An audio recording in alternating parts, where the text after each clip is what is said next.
go. And I'm turning on live transcription for those who want it. Perfect. Hi, everyone. Welcome to JCC Association's 8 Guiding Principles on Inclusion webinar series. We are so excited to have you all here with us today. And then those who will watch on Zoom later, thank you for watching. Today, we are going to be talking about the inclusion Kavanah, act with intention. And my name is Sierra. For those who don't know me, I am the Access and Inclusion Specialist for JCC Association. I have white skin and dark brown hair that's pulled back in a bun today, and I'm wearing a white shirt with a black collar. And I'll let my colleague Liv introduce herself as well. Hi, everyone. Thanks, Sierra. I'm Liv Mendelson. I'm the Inclusion, Diversity, Equity, and Accessibility Consultant for the Association. I'm coming to you from cloudy Toronto today. And I have also short brown hair, white skin, and I am wearing a green sweater and a black and white polka dot shirt. Well, thank you, Liv. And Liv, can I ask you to read our principle today? Yes. So the principle we're looking at today is another one of our foundational guiding principles, Kavanah, to act with intention. JCCs embrace the principle about nothing about us without us and include people with disabilities in all facets of planning and decision making. We plan with accessibility in mind, so we do not create new barriers. When we're not intentionally inclusive, we may be unintentionally exclusive. JCCs strive to be proactive and to anticipate access needs. Thank you, Liv. So we are so excited today to start off our hour together to introduce Ayala Davidovich. I hope I pronounced that all correctly, who is the Director of Strategic Partnerships, External Relations, and Resource Development for JDC Israel Unlimited. As the head of strategic partnerships, external relations, and resource development at JDC Israel Unlimited, Ayala acts as a liaison to major global professional partners and federations, foundations, and individual donors who seek to build strong collaborative connections to JDC Israel's work with people with disabilities. A sibling to a brother with disabilities, Ayala is passionate about the field and has real-life experience regarding the challenges facing people with disabilities and the gaps in existing services. Having served on JDC's Global Resource Development Team and leading JDC's Global Emergency Fundraising Campaign at the beginning of the COVID-19 pandemic, Ayala's familiarity with JDC's work in Israel and around the world positions her well to link philanthropic interests to endeavors that benefit vulnerable Jews throughout the world and strengthen Israeli society. After stints of living on 3 different continents, Ayala decided to settle in Israel in 2004. Shortly after making Aliyah, she joined IDF spokesperson's unit, working with the European press and media for 2 years, including the Second Lebanon War. She earned her BA in Middle Eastern Studies and Israel Studies, and wanting more hands-on experience, completed the Israel Tour Guiding course in 2012. Her genuine concern for people in need and her passion for the continuity of Jewish life brought Ayala into the Jewish nonprofit world shortly after completing her studies. After years in the field of educational and social leadership, Ayala joined the ranks at JDC to fulfill her vision of improving the lives of Jews around the world. Ayala, thank you so much for being here and joining us all the way from Israel on Zoom. We really appreciate your expertise and are so excited to learn with you. So I'll stop sharing my screen and let you share yours. And the floor is yours. Okay, so first of all, thank you very much for having me today. I'm trying to find the share button. Oh, here we go. Hold on.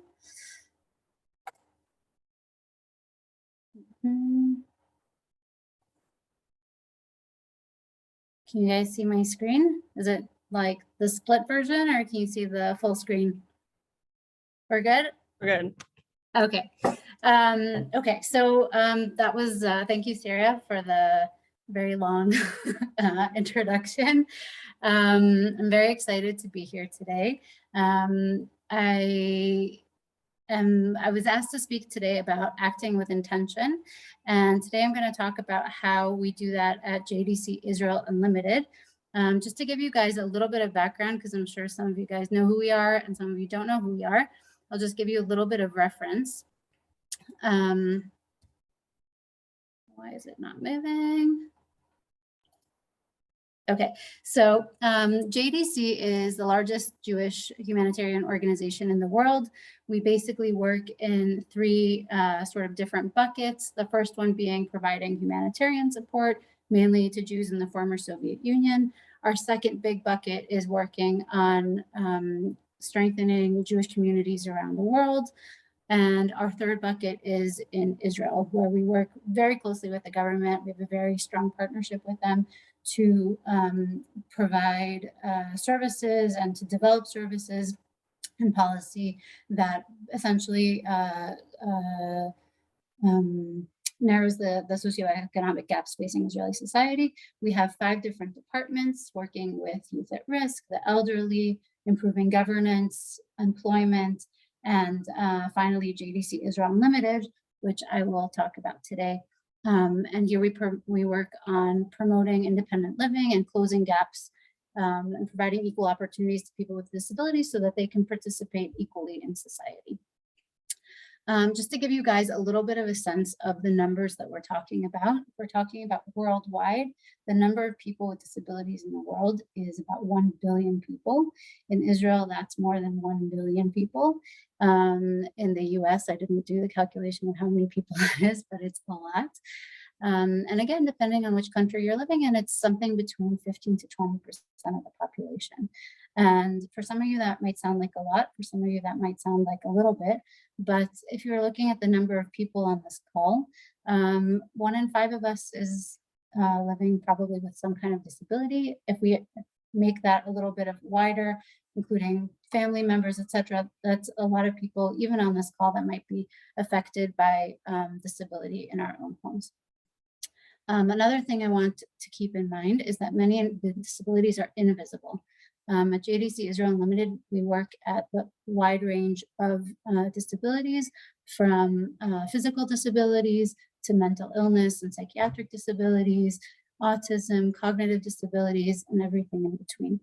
So we're really working with a very wide range of disabilities. And the other thing that we need to keep in mind is that each one of those disabilities requires very tailored services and tailored support in order to provide equal opportunity.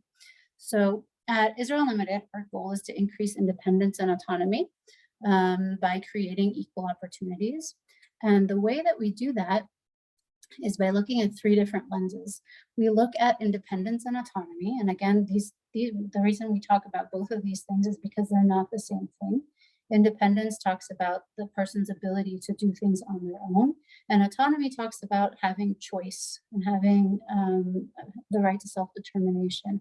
And when you're looking at people with disabilities, you might have somebody who is unable to do things on their own, who is dependent on the people around them, but they have or want the autonomy to be able to choose what to do, where to go, who to be with, etc. And so we're really looking at those 2 different factors, and we're looking at the life of somebody with a disability. The second lens that we look at is the issue of financial resilience. People with disabilities have lower percentages of employment than people without disabilities. They have higher costs of living. If you look at their medical expenses, reduced income,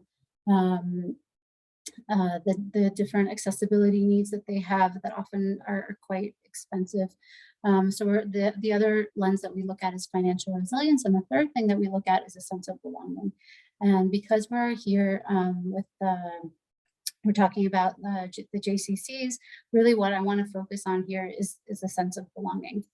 I think that's something that is something that brings everybody on this call together. When we look at a sense of belonging, the people with disabilities report being 4 times lonelier than those without disabilities.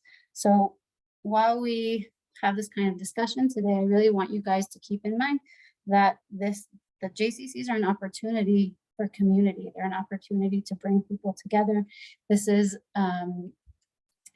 something that this is a very central part of Jewish life. We can really impact how people with disabilities feel that sense of community.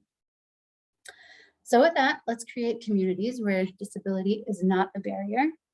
Again, if we're talking about if we look at it even in a sense of the rights of people with disabilities as a civil rights movement, okay, we've had different civil rights movements throughout history in different places around the world, but really it's that sense of being able, having equal opportunities to education and to employment and to be part of society. Now, when I was asked to talk about acting with intention, I thought to myself, like, what are the elements that make up acting with intention that we at Israel Unlimited use as a source for the work that we do? So I came up with 4 bullet points. There are many more, and even I can think of many more, but these are the ones that I wanted to focus on. So, and really feel free to step in, ask questions, make comments, because I really would love for this to be a discussion. When I think about acting with intention, I think first and foremost about listening, about knowing your added value, about getting creative, and then taking it one step further. And I'll tell you what I mean. When I talk about listening, and you share this also when you were talking about the principles of inclusion and accessibility, there's nothing for us without us. I'll introduce you here in this picture to Natanel. He is very active on our round tables regarding specifically transportation, which we will get into in a case study that I'll discuss a little bit further down the line. But really the main point here is that without lived experience, without knowing the bureaucratic obstacles that you need to overcome as somebody with a disability and getting your rights, whether it's what it means to be a person with disabilities in the outside world, what challenges you need to overcome, without that lived experience, you really don't have the full story. So first of all, nothing for us without us. The second thing that I want to talk about is knowing your added value. Each one of us in our jobs, in our lives, have something that we can add, that we can bring to the table that not everybody has the ability to do. So I urge you here to think about what is your experience, expertise? Is it your network? Is it your reputation? Like, what is it that you have that's your added value that you're bringing to the table? The third thing is getting creative.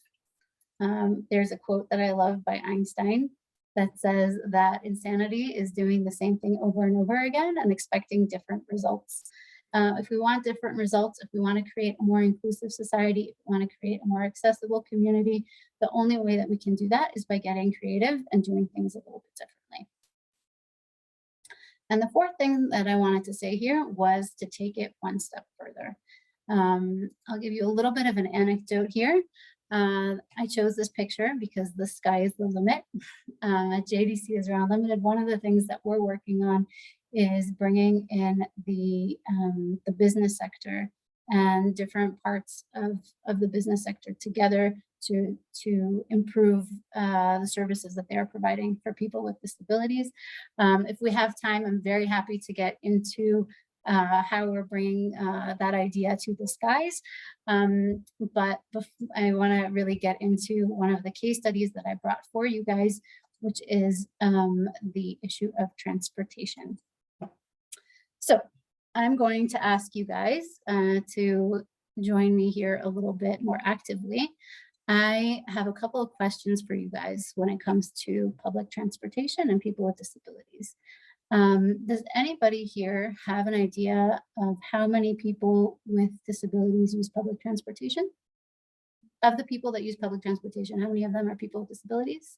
You can write it in the chat or you can unmute yourself.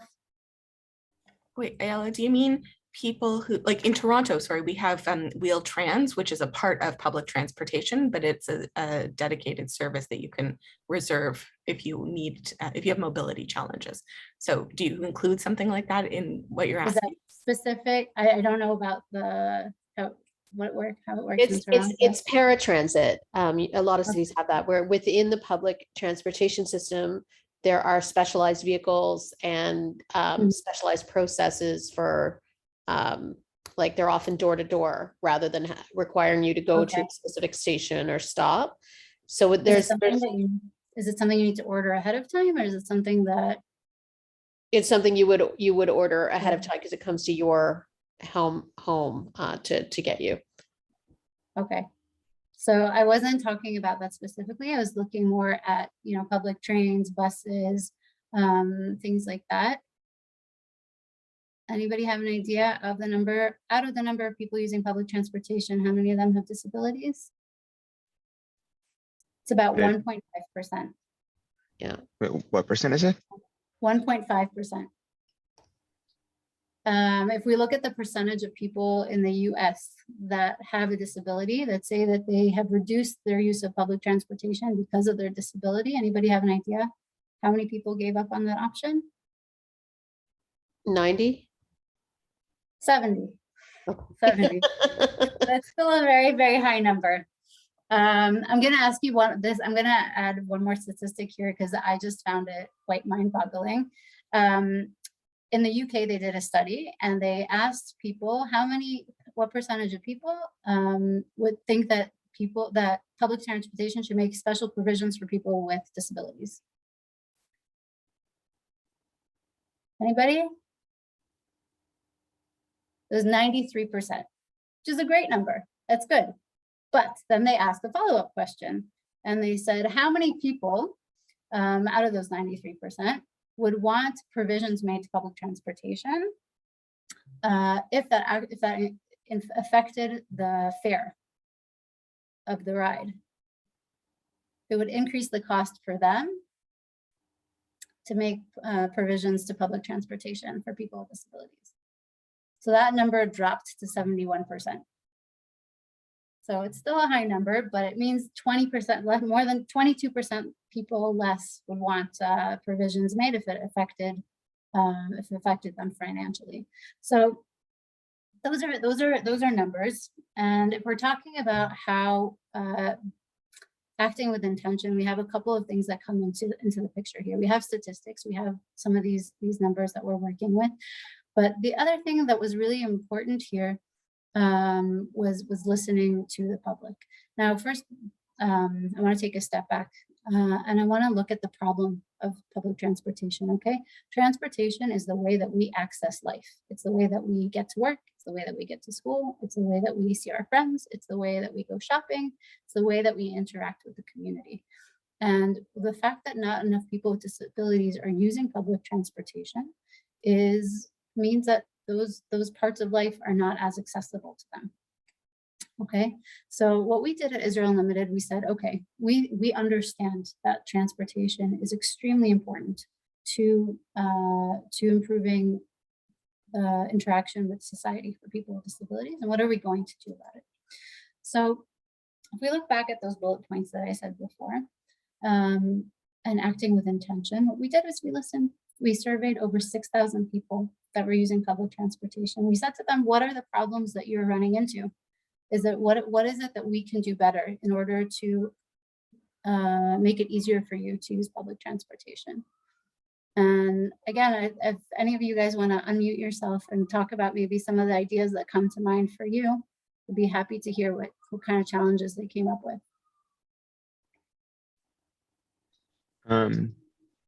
So, hey, I'm Bobby. I live in Atlanta, and I use our buses sometimes, and this isn't a problem for me, but for anyone who's in a wheelchair, I noticed that they're often like the actual buses are accessible, but the bus stops aren't. Right. Like they're not always like, sometimes they don't even have sidewalks leading up to them. Right, and oftentimes the buses also don't stop close enough to the sidewalk, Mhm. or they stop ahead of the stop or behind the stop because of the traffic. That's one thing. There's a couple of things that came up. Is there anybody else that wants to share? We have a big problem with our subway system because it's so old. There are no elevators, it's not accessible, and where there are, they're always out of service. So it's really just an inaccessible kind of morass. For sure, for sure. So those are the sort of infrastructural issues that we ran into. And I think that they're quite consistent in the different areas within Israel and outside of Israel where those questions are asked. But there are other things that are a little bit more personal. Okay, so for example, one of the things that Nathaniel, you saw his picture before, raised was that he had a friend that they wanted to go out for coffee. And he said, we get to the bus stop, and the bus stopped for us, which was already a good thing. We managed to, and then they pulled down the ramp, but there was only room for one person with a wheelchair on the bus.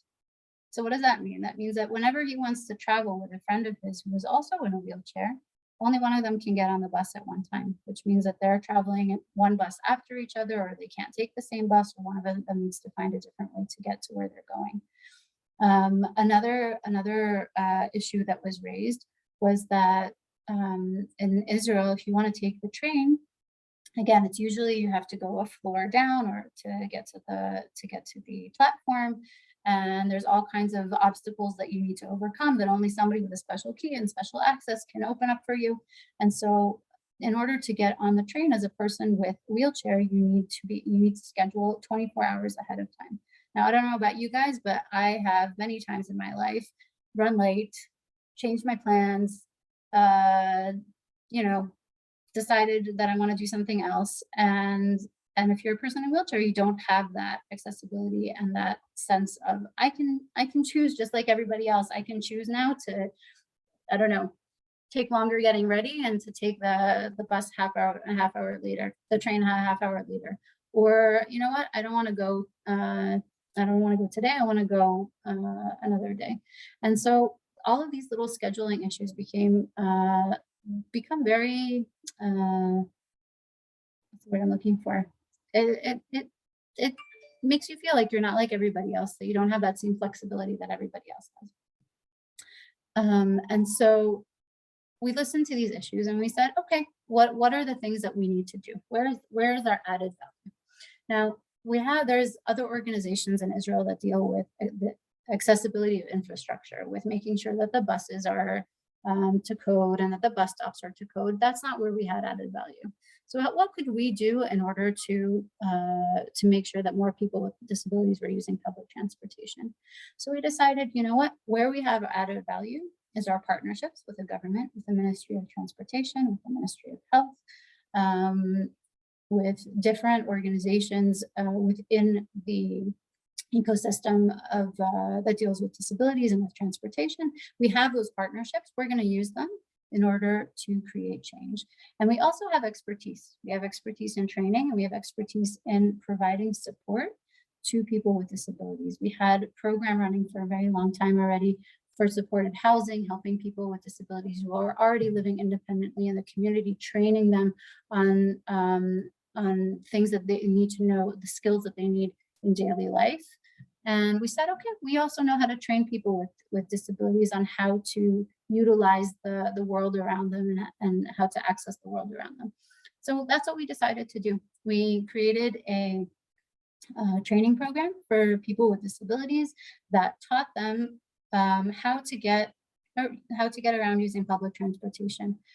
We had two different levels. We had one level where we helped people get from point A to point B, mainly using teaching them how to go from their home usually to their place of work or where they were going to school or higher education. And it was very and people with more complex disabilities, we saw that they really needed that hand holding from one point A to point B.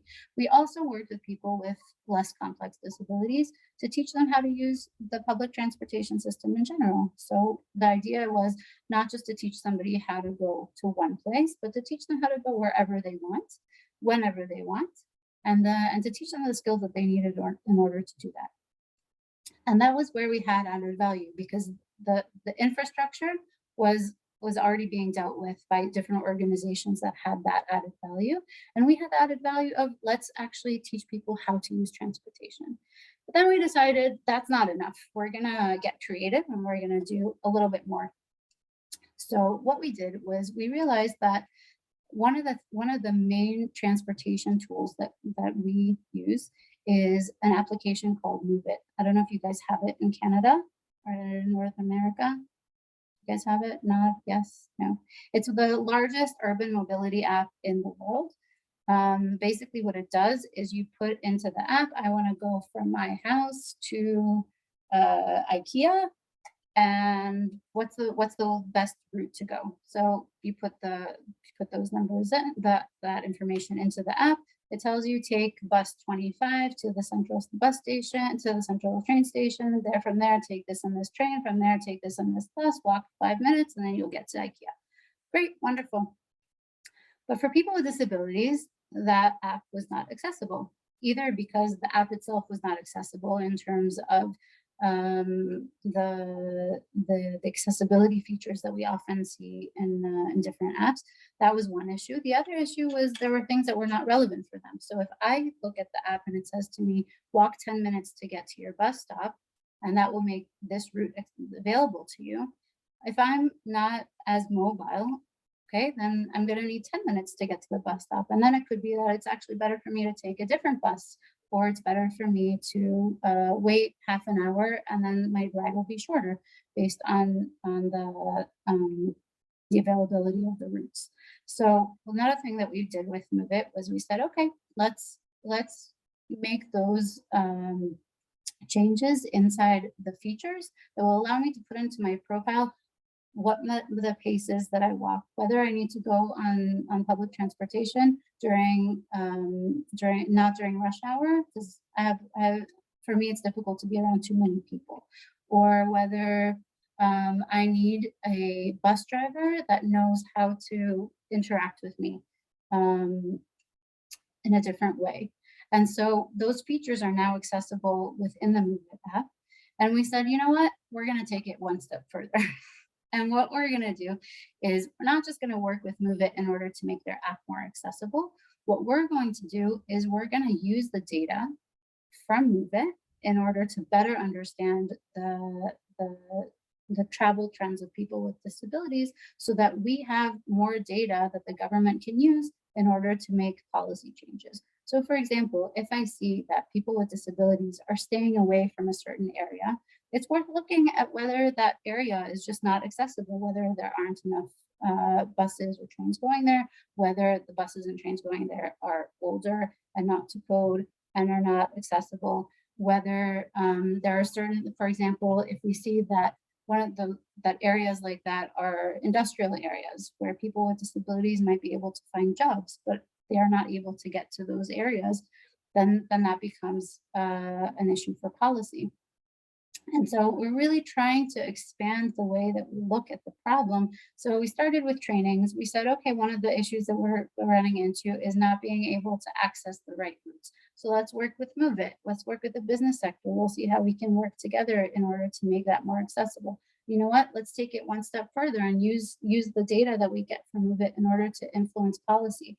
And so when we're the issue of acting with intention here is really looking at a problem and then taking it, getting creative, taking it further, and also, again, really listening to the people that are using, that need that accessibility and need that sense of inclusion in order to really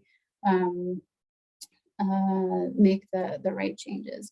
And what we saw in the issue of transportation was we brought in those solutions of training. We worked with service providers, actually, which I didn't talk about, was we also are training the bus drivers and the service providers to interact better with people with disabilities. We worked with transportation technology, we worked with data, and the impact means that we allow people with disabilities to contribute to society as individuals, as employees, as workers, as citizens, as consumers, and to really round out that part of their life that they were often excluded from. So that's one case study of the way that we kind of worked intentionally to create change. We work in many other areas. We work in housing, we work with the business sector, we work on personalizing services to people with disabilities. So our time is short, so that's why I kind of tried to shove it all into a short time. But I really want you guys to think about what you can do and what role you can play in creating change in your JCCs and in your communities. And I would take that also one step further, and I would say, what role can you play today? What little change can you make today in the way that you are running different services or different sessions or different activities in your JCCs? What about the different facilities that you guys provide? How can you make those more accessible?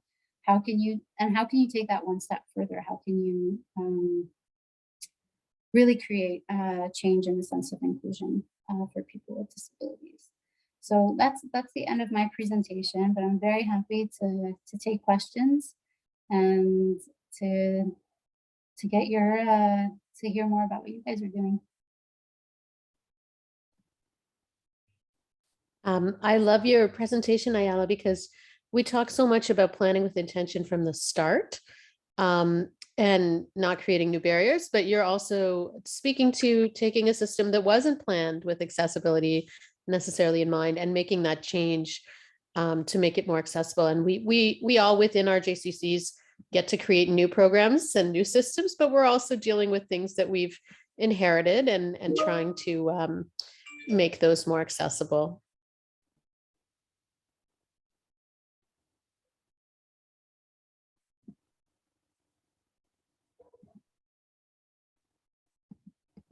Anyone else have questions or thoughts for Ayala before we turn to the next part of our presentation? I just want to say thank you. I live in New York City, and it's always interesting when things are brought to my attention regarding accessibility on public transit for like one of the most complex systems in the world. I will say that I find it so fascinating that almost every time I ride the bus, I will find someone with a mobility disability using the bus system, as opposed to, I don't think I've ever seen mostly like more older folks using the subway system and relying on those elevators and escalators and services, and just also how often they are out of service. But I think something like this is invaluable in helping folks get to their proper destination in the most accessible way. So thank you for your time. I'm happy to be here. So thank you. Thanks, Jacob. I'll just say one word about public transportation versus other forms of transportation, which is that I know Israel, so when we look at the way that Israel uses its funding, most of the money today that goes towards transportation for people with disabilities is shuttle services. So it's going towards taking, again, people from point A to point B and not really anything beyond that. And the reason that we decided to focus on public transportation is that the infrastructure is already there. Whether or not it's to code and working and all of that is a different question, but the infrastructure exists. It's also relatively cheap. You're not just taking one person from one place to another in a taxi or a private service, but it's cheap. You can, relative to riding in a taxi, and it's also very scalable. It's the largest system out there for getting around. So, all right. Thank you very, very much for having me here today. Thank you. Really appreciate you joining us and sharing your expertise. This has been such an excellent opportunity for us to all learn together. And I'm going to transition now to introduce our next presenter. Let me just share my screen again. Bye, everybody. Thanks, Ayala. So I'm very excited to now introduce Sharoni Sibani, who is a Toronto-based community organizer, artist, and adult educator across multiple disciplines, including literature, ceramics, community-engaged arts, and Jewish studies. She was a fellow in the Atik Jewish Makers Institute and artist in residence at the Miles Nadal JCC during Judaim. Between her studies of literature and ceramics, she managed the Jewish Life Department at the Miles Nadal JCC. She's now the adult education coordinator at Holy Blossom Temple, facilitator of the Morris Wachemsi School's secular adult B'mitzvah program, and a member of Jewish Studio Project's creative facilitator training program. She has lived with fibromyalgia for over 25 years, and it's not included in her bio yet, hopefully, but Sharoni is illustrating a beautiful poster series to illustrate the 8 inclusion guiding principles that this webinar series is based off of. And I'm so excited for you all to get a window into her process and the beautiful work that she's creating. It's been such a pleasure to see how she develops each piece and the detail that goes into each one and the meaning that's behind each of it. So I'm so excited to have her join us again. She joined for the first webinar of the series and share some updates about the artwork and where she's at. So Sharoni, the floor is yours. Thanks, Sierra. So hi, everybody. So as Sierra said, my name is Sharoni. I use she, her, hers pronouns, and I am a dark brown haired, shoulder length haired woman with dark glasses, and I'm in a hot pink shirt today, and I think it's hot pink, I don't know, some kind of pink, and I'm sitting against the backdrop of part of my apartment, the part I will let you see, the part that is not currently massively covered in art supplies. So I just wanted to say thanks for having me back. It's really a lovely thing to be able to be with you folks and see, you know, I get to come to these webinars and see what you're talking about and hear all of the amazing speakers that you've had the chance to learn from. But I actually wanted to ask, just before I get into this, I kind of wanted to play around with the question of what is intention for you? Right? So when you come to your work, or when you come to, I mean, we're in the month of Elul on the Hebrew calendar, on the Jewish calendar, and it is a very fitting time to talk about the idea of intention.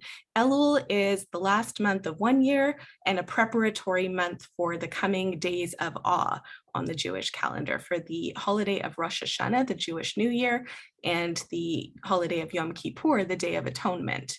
So when we go through the process of Elul, and I've been leading a process like this at one of the synagogues that I work with, we have a chance to do a daily introspective accounting of our own souls, right? So we are really asked to do a whole bunch of intention setting and reconciliation work, preparing us for the work of repentance and returning to ourselves and repairing our relationships with ourselves, with each other, and for those of us who also believe in this, with the divine, with God.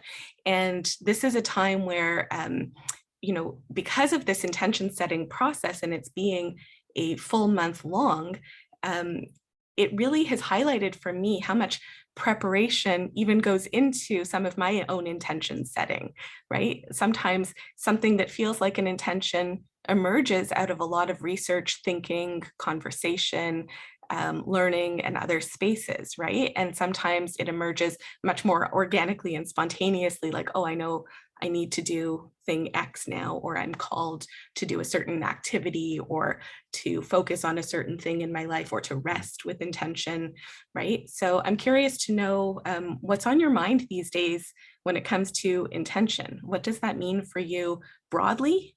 And also, what does it mean for you in the context of this work that we're doing at the JCC Association? If anybody wants to come off mute and share, or type it into the chat. Liv has said being mindful and deliberate. Yeah. Aligning behaviors with values, Rena. Oh, that's a really nice articulation. Yeah. So coming from that sense of a direct line from your values out to your actions and your behaviors. Yeah. Is there anything else coming? Living within limits, says Elizabeth. Yeah. And working within the creative constraints of our own lives, right? Oh, these are really nice. Jacob adds, addressing situations with care, empathy, and a goal of collaboration. Oh, I love this. I wish I'd asked all of you this question a while back before I did the painting, but it's good because I think that the painting for Act with Intention, you'll see, I feel like I've achieved some of these things pretty well. So that's really lovely. Addressing situations with care, empathy, and a goal of collaboration reminds me that the other day I was teaching at one of these Elul daily classes that I've been doing, and I pulled a little piece of text from, I don't know if you're familiar with Maria Popova, who writes a blog called Brain Pickings, which has now been renamed The Marginalian. Maybe Liv or Sierra can, or somebody who's quick on the Google can pull that up and find The Marginalian. So really, really lovely blog where she curates like philosophy and poetry and art books, and she sort of reviews a bunch of things, but in a really thoughtful way. Thank you, Liv. Anyway, she had this really lovely piece about how sometimes when we when we get into conflict with another person, or when we have a moment of disrepair, or a rupture in a friendship, in a relationship of any kind, we come to the conversation with another person thinking about how our own fears and vulnerabilities affect that conversation. And I was really moved because she says more often the dynamic that unfolds has more to do with the fears and vulnerabilities roiling around inside the other person, she says, right? And so we have to develop the empathy and the charity of interpretation to come to that sense of, where is another person coming from into this moment with me? And so, yeah, thanks, Lynn. So I'm coming to all of this with my own set of intentions around what it is I've been trying to do for the JCC Association. So I'm going to pull up the first image specifically for today's, well, this is just a yud to get you into it, a pointer to lead the way. So the first image today is really the poster for Act with Intention, for this guiding principle of Kavanah. And the Hebrew word Kavanah comes from a root word that means, that's often translated as intention or to intend, right? Kavanah means having a certain kind of intention. It means intending your heart in a certain direction, right? Or directing your heart. Usually in the context of Jewish prayer, it's meant to be intending your heart toward the Torah or toward God or toward the temple in the biblical context, right? But in the world that we live in, it means intending your heart, I think you can extrapolate that it means intending your heart toward other people and towards self-care, right? And thinking about exactly, now I've already forgotten who said it, but whoever said just before, that idea of aligning your values and your behaviors as one, because it's often translated also as kavanah or kavan, to straighten, right? To give a direct line. So that's a really nice interpretation. And this Torah pointer that you see on the slide is just a traditional object that surfaces in synagogue ritual life.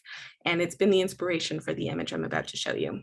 And the Torah pointer is usually metal or wood, and it's an object that's held by the reader of the Torah scroll during synagogue services. So it helps to know that piece of context if you're not a synagogue goer, if you've never sat through a service or noticed this up close, right?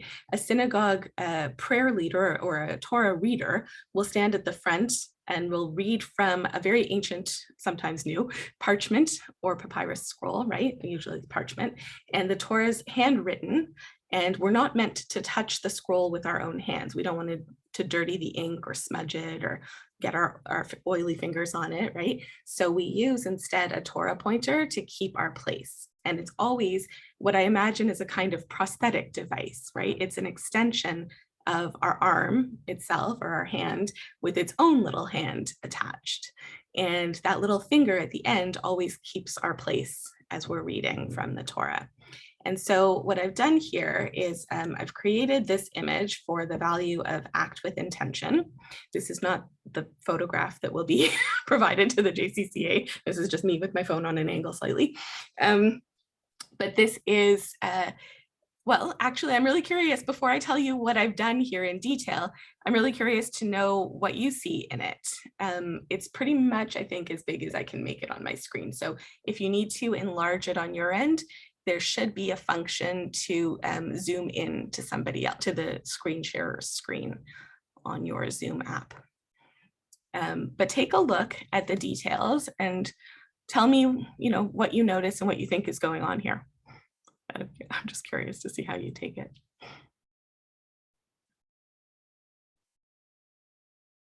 And if it's faster for you to come off mute and speak, I'm happy to hear your voices, or you can type, whatever you prefer.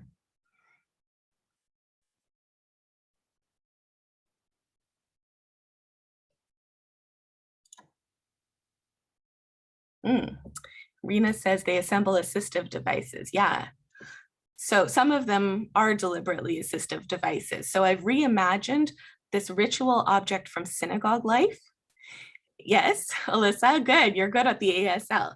Okay, so a couple of things. So I've reimagined the yads. Each of them, some of them are just decorative. There are a couple here that are literally just decorative, like this pink one doesn't have a particular signification attached to it. And this one also doesn't. But I wanted 9 yads together so that collaboratively and in partnership, they could spell out the word intention in ASL, right? So some of them are assistive devices. Some of them represent bodily challenges that we might face. So the order of them here is, yeah, that's also true, Gary, right? So for those of you who are synagogue goers, holding up your hand with just the pinky up for the letter I usually signifies something else in a religious service. It usually says, like, if you're standing in the congregation, you kind of point with your baby finger, your pinky finger toward the front, toward the Torah, and you say, this is the Torah that God gave us, right? So it's kind of interesting to see that the yad, because of the sign language, gets reinterpreted to be a pinky finger instead of a forefinger.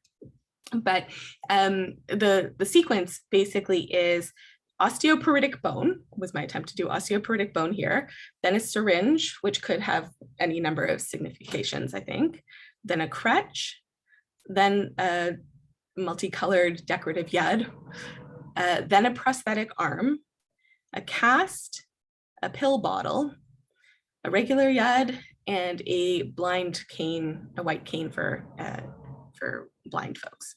And then over here, you also have a yad that is assisted with, what do you call it? A pencil grip, right? A pencil grip, like if you need a little more assistance holding the object.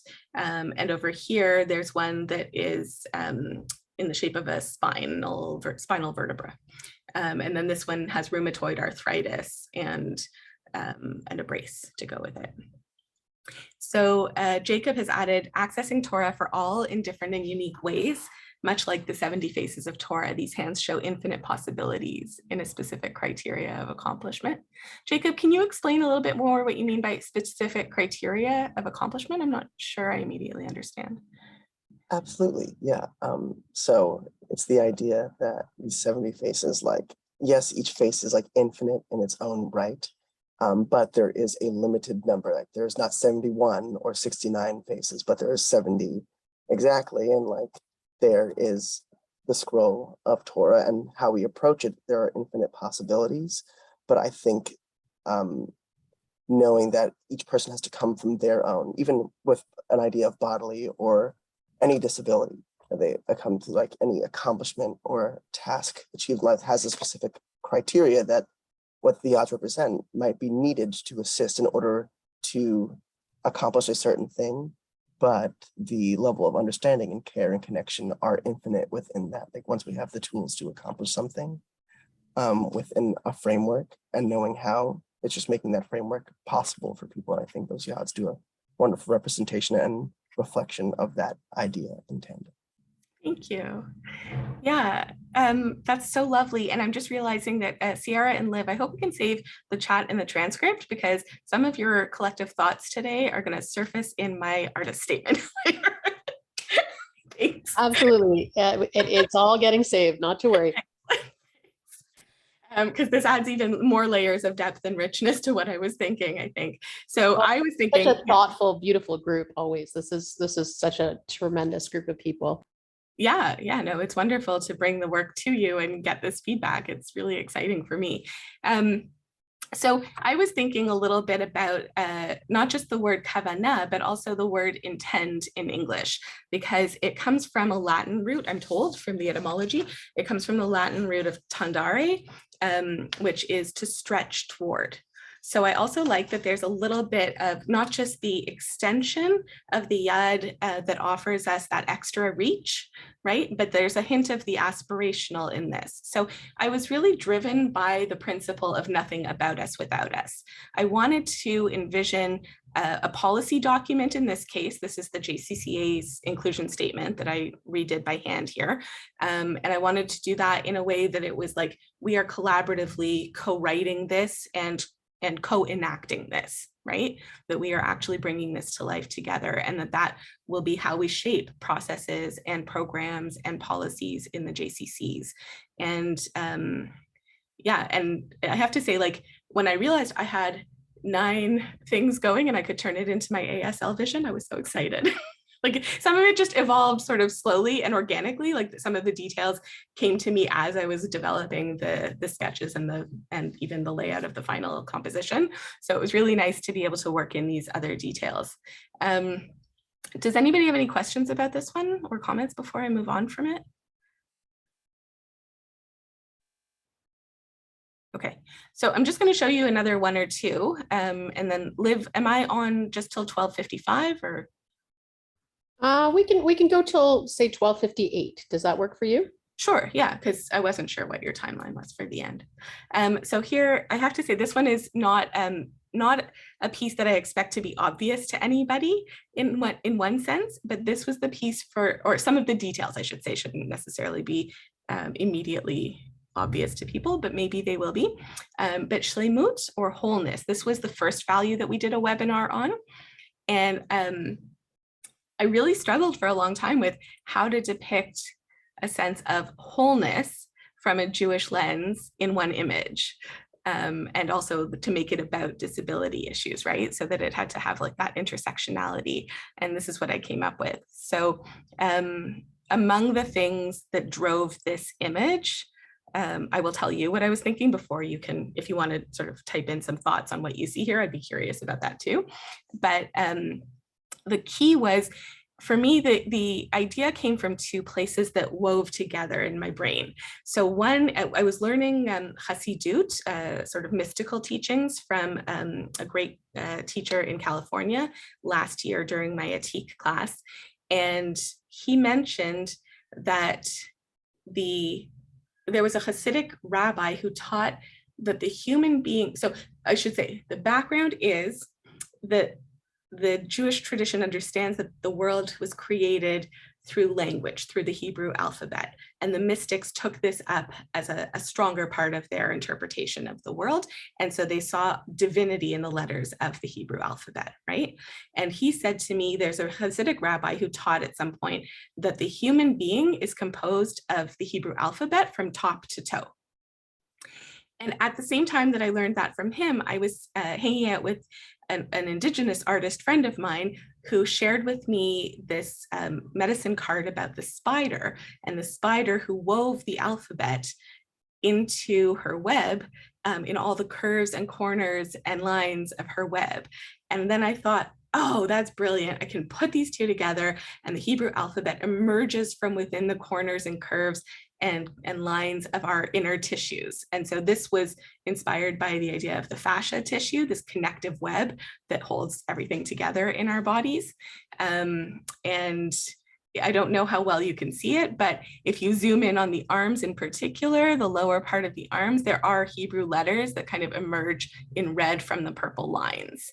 And then I played with this idea of a Jewish liturgical piece that gets recited in synagogue often. Jacob's nodding in recognition. Kadosh, kadosh, kadosh. It means holy, holy, holy is God, right? In the synagogue religious context. But I chose to translate it with what I'm calling a deliberate act of mistranslation that recenters mishearing as a creative and generative act. Right? Instead of seeing mishearing as a mistake, we're treating mishearing or mistranslation in this case as a creative new act. So we see it as holy, as in full of holes, and also holy and holy together. So like we are fully full of holes and holy at the same time. And that's what I was going for with this one. And so, and then there are like little other touches, like the arm of her wheelchair has the Braille spelling here for the word wholeness. Would that we could print these with some raised bumps so that they would actually be tactile for people, but I think they won't be. So it's more of a visual nod for people who can't see, but you know, the irony, but it's there. Kind of to call attention to that. So Yeah, for me, this idea of the alphabet being, even if you're not a verbal person, and if you're a sensory person rather than a verbal person, I think there's still this sense that we are full of the infinitude of creative possibilities, each of us, right? That if we mix and match letters or ideas together, we can create all kinds of new things. And that is part of what makes me feel whole in the world. And hopefully what makes everybody feel whole is the creative power. So I'm actually just going to stop there for today, and I'll save some of the others for a future date. All right. Well, I see from the sparks in people's eyes that there's a lot of excitement. Jesse, I know you've just arrived. This is being recorded, so we will send this out. This did start at the top of the earlier hour. Sharoni, we could talk to you all day, so we need to keep having you back. And I know your time kind of workshopping some initial ideas with this group and the larger group was really helpful to your work. And she is very much mid-process. So if this sparks ideas for you, or you want to reach out to Sharoni, please go ahead. If you don't have her information, we can put it in the chat, and you can always access Sharoni through us. But we're very excited about the direction this is taking. Thank you, Sharoni, so quick. We are going to wrap up now, even though we could talk more, because we do have another meeting and we want to respect everyone's time. But Sharoni, we're going to bring you back again, because we love having these very practical examples out in the world, and then bringing it back to our traditions, bringing it back to these illustrations of what it can look like when we're creative with accessibility and intention. Thank you all for spending some time with us, and we'll see you again very soon. Thanks, Liv and Sierra. Thank you, everybody. Thank you so much. Thank you.